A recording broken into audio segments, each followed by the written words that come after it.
Bolt fam, today the mood in Los Angeles is heavy. It wasn't just an ugly loss to the Jaguars. There were strong statements from leaders, calculated patience from Harbaugh, a strange offensive line experiment, and even a captain turning into a meme. There's a practice squad player entering the radar, a starter under pressure, and a lot more going on behind the scenes than what's showing up on TV. The big question is simple. Is this team going to respond or fall apart? You won't believe what we've got today. So sit down, drop a like, and let's dive straight into the news. Bolt fam, let's start by looking straight at the open wound. It wasn't just a loss, it was a humiliating 35-6 beating to the Jacksonville Jaguars, right in the middle of a playoff push. And that hits the pride of any Chargers fan. Justin Herbert left hurt, the offense stalled, but the raw truth is that the defense was steamrolled. And when even the top pass rush leader steps up to the podium spitting fire, it's because things have gone way past the limit. Khalil Mack didn't sugarcoat it, didn't try to soften the blow, didn't go looking for a pretty excuse. In 3 words, he summed up the feeling of everyone in that locker room and in the stands. I'm pissed off. Later, he went even deeper, saying there's no panic in him, no cowardice in his blood, that it's time to rally the troops, look at this game with brutal honesty, and make sure this kind of embarrassment never repeats. That's the voice of a captain who feels the weight of that jersey. On the field, the story was even more painful. The Jaguars didn't need some out-of-this-world game from Trevor Lawrence. They won doing the simple thing, running the ball right down the Chargers' throat, almost 200 rushing yards, 4 touchdowns on the ground, total control of the clock. Jacksonville kept the ball for more than 37 minutes, while Los Angeles barely passed 22. When the opponent dominates time of possession like that, they also control the emotional rhythm of the game. And the supposed physical sound defense identity of Jesse Minter's unit just evaporated. What scares the most isn't just the scoreboard. It's the feeling that the unit that was supposed to carry the Harbaugh ball identity got crushed exactly in what should be its biggest strength. Physicality, aggression, winning at the line of scrimmage. Mack, who usually plays like a wall setting the edge against the run, watched Jacksonville run right at him as if it were a light practice. And that's where the uncomfortable question lives. Was this just a brutal stumble in the middle of the journey, or the first crack in a defense we've been treating as the pillar of this whole project? After the bye comes a Raiders offense that, even with its flaws, loves to attack exactly these kinds of weaknesses. If the adjustments don't come now, the talk stops being about reaction and starts being about a growing pile of embarrassment. Bolt fam, while the fans are still trying to digest the disaster in Jacksonville, something serious has started echoing behind the scenes. The Chargers' offensive line has hit its breaking point. The patience is gone. The patchwork solutions aren't cutting it anymore. And with Herbert getting hit game after game, Harbaugh is finally looking outside the building, and one name in particular is gaining steam: Marcellus Johnson, the offensive tackle currently on the Dallas Cowboys practice squad. He's not a star, he's not a flashy ESPN headline, but he might be exactly the kind of surgical move that quietly changes the course of a season. This story didn't come out of nowhere. Last week, the Cowboys lost Jaron Christian to the Denver Broncos, who signed him off their practice squad to the active roster. Dallas, needing to replenish depth, went and signed Johnson on November 12th, 2025. A young, moldable player with experience at left and right tackle in college, with stops on the Giants, Vikings, and Colts. He's not a random dude. He protected the blind side in spread offenses, played a lot from shotgun, has quick hands, light feet, and the physical profile of a modern swing tackle. Why does that matter for the Chargers? Because right now the situation is chaotic. Herbert's injury just exposed something we already knew. Any little gust of edge pressure becomes a disaster. The current rotation, built on improvisation and duct tape, can't hold. And Harbaugh wants to build a physical, heavy offense that can run with authority. Something impossible without stability on the edges of the line. Greg Roman knows that too. Without a reliable right tackle, his entire tactical identity collapses. Marcellus Johnson becomes then a smart target. Cheap, athletic, with room to grow and recent experience in multiple systems. But to steal him from the Cowboys, the rules are clear. He has to go straight to the 53-man roster. That means opening a spot immediately, making a tough decision, and betting that he can help quickly. On top of that, the Chargers would need to put a real plan on the table. Snaps, development, and a genuine shot at jumping ahead of veterans who are just taking up space right now. And truth be told, a lot of people around SoFi believe he really would jump them.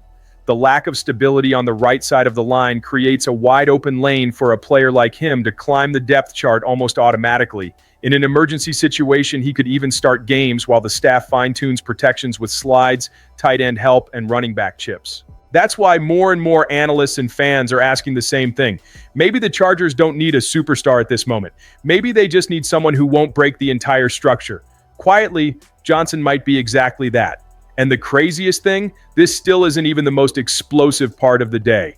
Bolt fam, even before the dust settled from that beatdown in Jacksonville, Jim Harbaugh's posture started to stand out. While Derwin James and Khalil Mack spoke with fire in their eyes, dropping heavy lines, Harbaugh showed up calm, direct, almost cold, like someone who has seen this kind of chaos before and knows exactly what to do with it. His calm, in contrast to the players' anger, set off an alarm, not of crisis but of internal reconstruction. "We got beat every which way you could possibly be beat," Harbaugh said without raising his voice. "We were out-physicaled." It was like admitting that the trademark of this new regime, aggression, toughness, identity, simply didn't show up. But instead of going for emotional speeches, Harbaugh treated the collapse like a diagnostic tool.